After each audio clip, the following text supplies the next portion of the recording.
today's video, I'm going to be talking about why being nice cost me more than I realized. So earlier I recorded a video about my reflection being a nail technician. Literally this month has made 7 years of me being a nail technician, and I've been able to do some self-reflection and sit down and really look at the path that I've paved and the decisions that I've made that's led me here, literally talking about what I'm talking about today. And in that video, I sat back and realized that there's a lot that I want to share with nail technicians here on YouTube and also on my nail conservatory platform.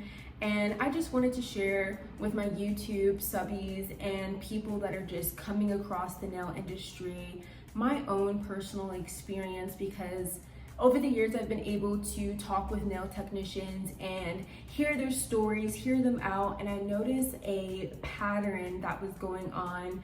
And I was like, you know what? One of the reasons why I started my platform in the first place was to help other nail technicians, not only with art, but also like talking about things that happen in the industry that other people also deal with. So, you know, not using myself as like a blueprint in that sense, not to that degree, but to just share and let people know like what you experience is not something that you're alone in. I've personally dealt with a lot of similar things that other nail technicians have dealt with, and that's what led me to now making this video of how me being honestly too nice has cost me a lot in the beginning stages of me being a licensed nail technician. So like I said in my prior videos, I used to talk for a very long time here on my YouTube because I'm very passionate about the things that I've experienced and also about the nail industry. So in my prior videos, I would literally go on and on. So if you guys see me like looking over to the right of my computer, I literally jot down some notes just to stay, you know, on topic at hand, so I don't go into like a story time or anything like that and now we're sitting here for like a good hour. So I have little notes or whatever, so if you do see me like moving and like looking over here, it's just so I can stay on topic at hand.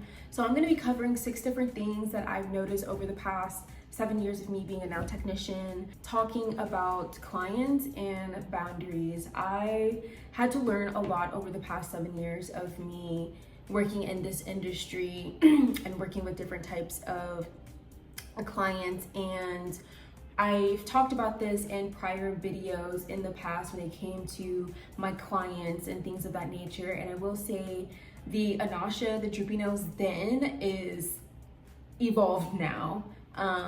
My language is different, how I navigate, how I carry myself, you know, has evolved into, I feel like, a more crisp person as a professional, as an artist, and I'm able to pick out from my prior videos and be like, okay, what I meant to say, what I should have said, you know, I left out some key things that can explain things so it makes a little bit more sense. Like I've said in my prior videos that are newer here on my YouTube channel, I still stand behind what Anasha back then said. I still support that girl because she didn't know what was going on and no one taught her how to navigate this industry. But one thing that I will say is that, you know, with any prior video that I've posted here on my YouTube channel, my ethics, my morals, my integrity has not changed. That is instilled in me since I became a nail tech, how my family raised me. Integrity and reputation is very important to me, and I still stand on that. So my language is just different, I will say that. My delivery is a lot better, and I'm able to navigate this industry and help communicate a little bit more clear to people that, you know, are dealing with certain things and have more emotional integrity and understanding and regulation as well. Okay, first topic at hand. Friends, business typically do not mesh well. Now, I'm gonna take a step back for a second. This is something my own family raised me on.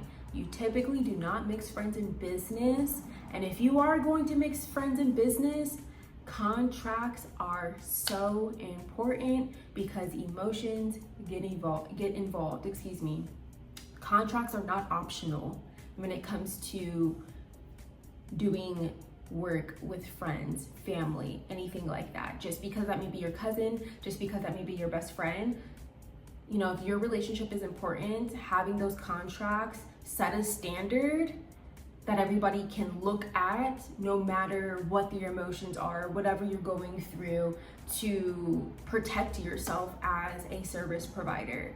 Just because this client has been coming to you for years doesn't mean that you know this person or that you should trust this person. Of course, over time, like, you pick up on who this person is and things of that nature, but just because you're familiar with them doesn't mean that you know them on an intimate friend, family level, okay?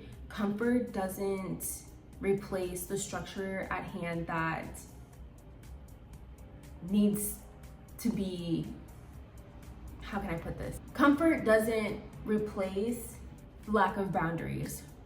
We'll put it like that. So just because this client has been coming to you guys, you can kiki, you guys can laugh, you can talk, if she tells you about her boyfriend and all types of stuff, understandable, but you still need to keep a line of professionalism. Over the years, you know, I've been very open with my clients, I listen to them, but time and time again, I've only done this twice in my career where I made my clients my friends and I got to actually know them as people, and I realized that their morals, their ethics, their integrity did not align with me, and I eventually lost, you know, a client. I lost a client, and it hurt a little bit because it's like I was so used to doing their nails, but because I crossed that line twice, you know, I was like, okay, from here on out, I'm not doing that. And I had a rule when I first started doing nails with vetting clients to be my friends and things of that nature, but even with that being said, I'm strict across the board. But just because someone feels familiar to you, just because you've talked to them multiple times, you don't actually know these people. You don't know your clients until you've actually hung out with them, interact with them outside of, you know, doing nails. But also because you are a service provider, they will look at you a little bit different. I've just noticed from trial and error over the past 7 years, I personally can only speak for myself, but I don't mix personal and professional relationships that often. Contracts are for protection.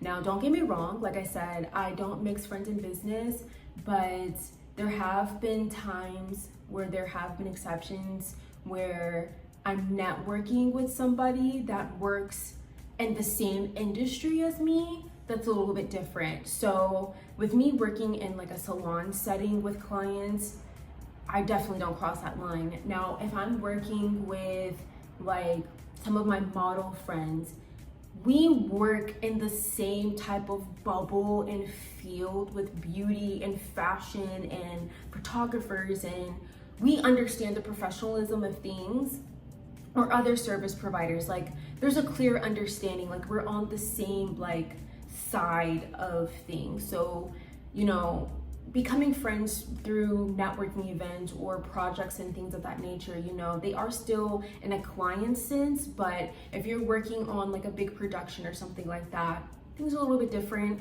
That's a conversation for another video. But when it's just coming to, when it just comes to, you know, working in a salon setting and talking with clients and stuff like that, having strong boundaries is very important, and not mixing the two, personally, from my own experience. So boundaries are about energy, not just rules, okay? So I'm going to touch on 3 things that I've noticed when it comes to protecting myself and my energy, and not because I want to be mean or I'm not being understanding.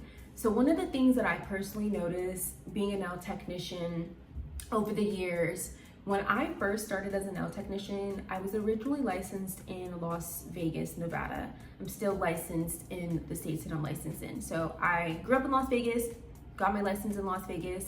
The culture is a little bit different there than other places that I've different states I've worked in, excuse me. Me being here in Los Angeles, this is not like Las Vegas where there's nail salons that are 24 hours. People who do 24-hour services in Las Vegas. When I first started as a nail technician, I made clear boundaries because I learned the hard way. People were texting me at 2 o'clock in the morning, 2 o'clock in the morning asking for nail appointments. Responding out of normal business hours is draining. I literally got my work phone. I bought another phone. Okay, my apologies guys, my phone definitely was acting up. When I was working in Las Vegas, when I first became a nail technician, I purchased another phone, which I still have to this day, with a business number so people could contact me, because when I first was working as a nail technician, my peers were telling me to, give out my personal phone number so people could text me and let me know when they're running late and things of that nature. And it was getting out of hand. People were texting me outside of business hours, and I'd wake up 2 o'clock in the morning, someone's at the club in Las Vegas like, hey girl, I just fell and I broke a nail, and I'm just like, I'm sleeping. I'm sleeping, okay? Like, lack of boundaries does not make you kind. It makes you depleted. I was being drained when it came to my clients. Like, I have a life outside of doing nails, and that's something that some people just fail to realize and don't look and put themselves in other people's shoes. I've had to explain plenty of times to my clients, when you have off days from your personal job, you don't want your job texting you. Like, even if you really like your coworker, Sally Sue, I'm at the beach. I have a life. And that's something that I had to realize early on in my nail careers. Like, I got a phone for my clients, and I have strict business hours. 10 to 7 are my business hours on certain days for this particular phone. My other phone that I have, this is for my assistants. This one is keeping me organized when it comes to my businesses that I'm running, my platform that I have. Like, I realize having an organized life personally has helped me conserve my energy when it comes to clients. So yes, I have 3 phones, and I give myself, certain parts of myself too. It helps me organize as well, but that's a whole nother YouTube video for another time. But this is not me being mean, this is not being bitter. Some people make those videos of like, oh, I'm texting somebody back while I'm at the club. Like, girl, if I'm at the club, side note, if I'm going out and I'm at the club, typically I go to the club with my family. If me and my uncles are in the section and a client I don't even take my work phone with me to the club. What am I texting you while I'm in the club for? Girl, you can go on my website, which is there for, if you don't understand something, you can send me a message and I will text you back in the morning time. And if I missed that appointment, I guess I wasn't aligned for it.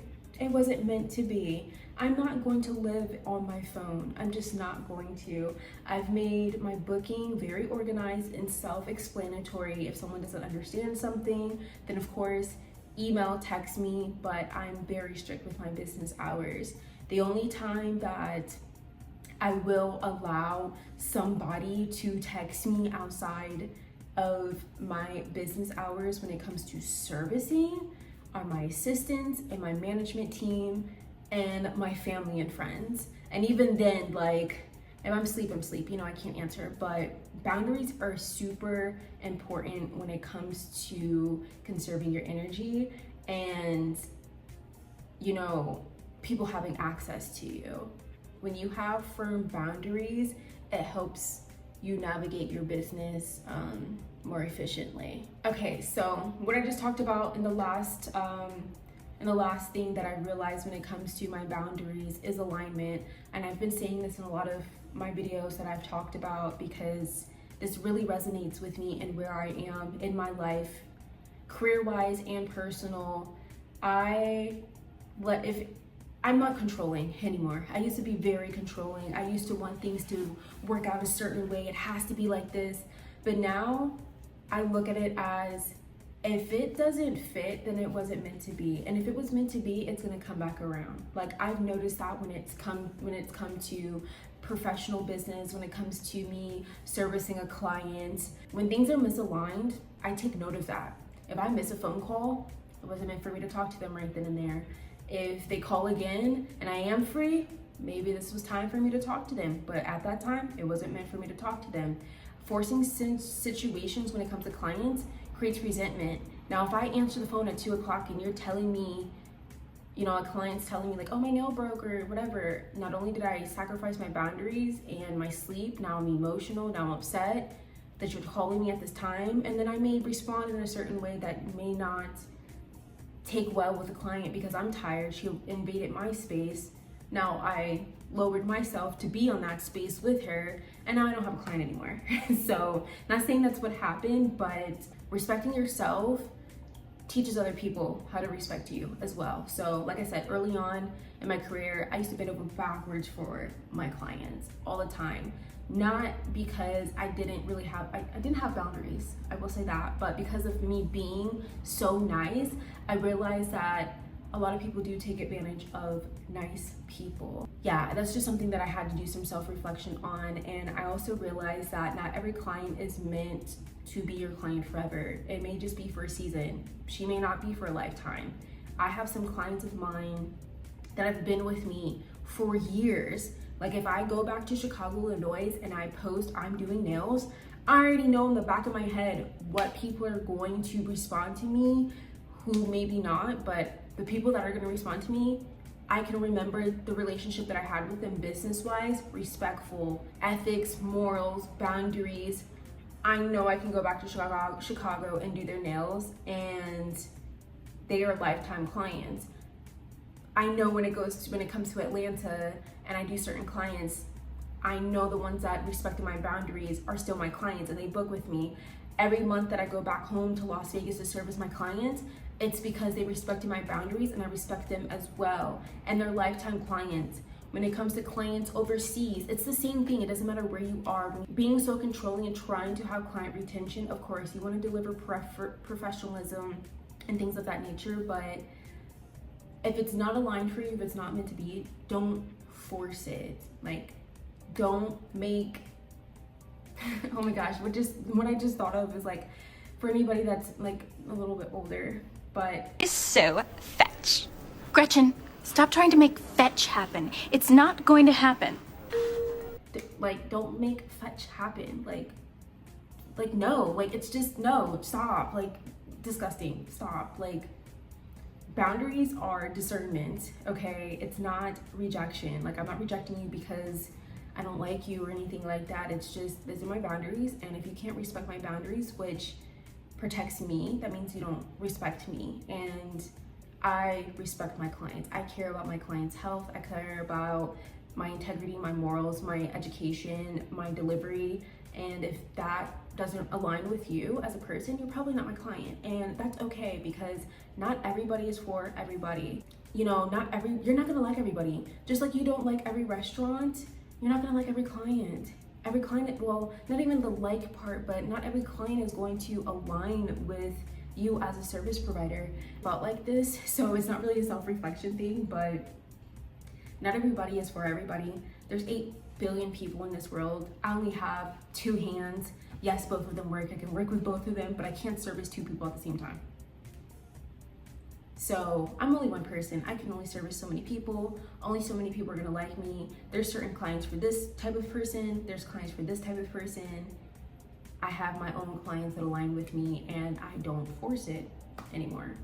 So what I've noticed that's changed over the years when it's come to my boundaries and my clientele, I've had to remove my emotions from me working. You know, I've always been pretty strict and by the book because of my upbringing and having military family raising me, and having you know, a very stern mother, a very stern father, a very stern grandfather, prestigious family members. Using my upbringing, I've realized that it's just business. It's business. you know, I'm sorry that X, Y, and Z happened, but for me to protect my baby, which is my business, this is why contracts are in place. This is why boundaries have to be in place. I can't sacrifice, you know, my integrity. I can't let things slide, because if you let things slide, everybody slips. And that's something that I have noticed. I've noticed within me being so structured with being a nail technician, I can dive. I'm gonna probably touch on this because this is a very interesting topic now that I'm sitting here talking about it. But based off of the places that I've lived also, I've noticed different types of clientele and how environments shape people, which I've talked about in a prior YouTube video, where environments shape you as a service provider. Environment shapes people in general. So when I worked in Las Vegas, there's a certain type of clientele and how a lot of them acted. When I worked in Chicago, clientele acted a certain way. Atlanta acted a certain way. Here in Los Angeles, clients I've noticed are more aligned with the structure of everything that I personally align with. I'll use an example. When I was in Chicago and opened up my suite for the first time, downtown Chicago. I was so excited. I'm very strict with my time. One thing that I grew up with that I still use to this day, you know, late is unacceptable, on time is late, and early is on time. And that is how I structured my appointment slots. I don't make appointments for people. People made appointments for themselves on my platform. And I would always schedule extra time. Like I said, I care more about my integrity and my craft instead of rushing. And I've just noticed the culture was a little bit, well, I'm not even gonna say culture because we're not gonna do that, but a mindset is different in different areas, and some environments shape certain mindsets, and it's very rare to see certain mindsets in certain environments. Working in Chicago, for example, because people are so accustomed, a lot of people are accustomed to service providers running behind on time and not being on time, a lot of them felt like that was okay with me. You booked a time slot for 7 o'clock in the morning, sweetheart, I've been here since 6. You said you're gonna be here at a certain time. I can understand if there's certain things going on, but if you have a job, you know you have to be clocked in by a certain time, don't you? So what's the difference? There is no difference. And that was something that was so hard for me to deal with when I was in Chicago, because I was just like, people just do not respect time. And it was a mindset, because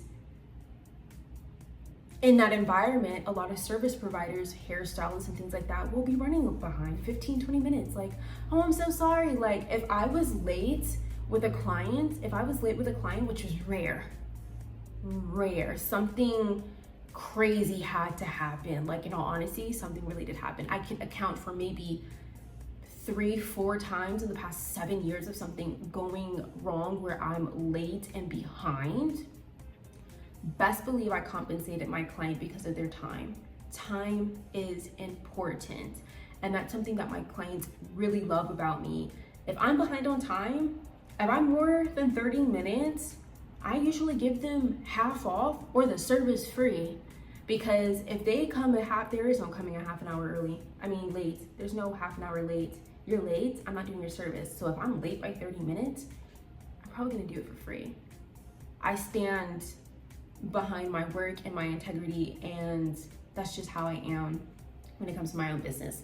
Not saying everybody else has to do that, but because I hold the bar for myself here, my clients reflect in me holding my standards up here with this type of mindset up here. Not everything is aligned for everybody. Some people don't want to hold up to that standard. That's for you, that's your path, that's what you want to do. I'm not saying what's right and what's wrong. This is just self-reflection of what I've experienced personally. So one thing that I want to close with is boundaries don't limit my work. Me having these policies at hand, me having these rules and regulations, they protect me at the end of the day. You know, I have a lot to lose. So since I have a lot to lose, that is why things are set in place, not only for me to protect myself, but also to set the grounds of an understanding when it comes to doing business with me and with other clients, and with anybody else that I do business with. Those that have respected my boundaries and my regulations and my policies, they've stayed and they've retained. And I don't chase clients. I just don't do it anymore. If it's not aligned, it's not aligned. I don't care. My boundaries are in place to protect me, and I've been able to be more at peace in my life and not constantly be in a survival mode mindset of, oh my God, I need clients, I need clients. If it's for me and my life and my higher good, it will present itself. I'm not going to force something to happen. I'm just not. So boundaries aren't about control. They're about alignment, like I say in so many videos now. When it comes to, me doing self-reflection, this isn't really advice. This is just my personal perspective that has shaped me in my career and on my path.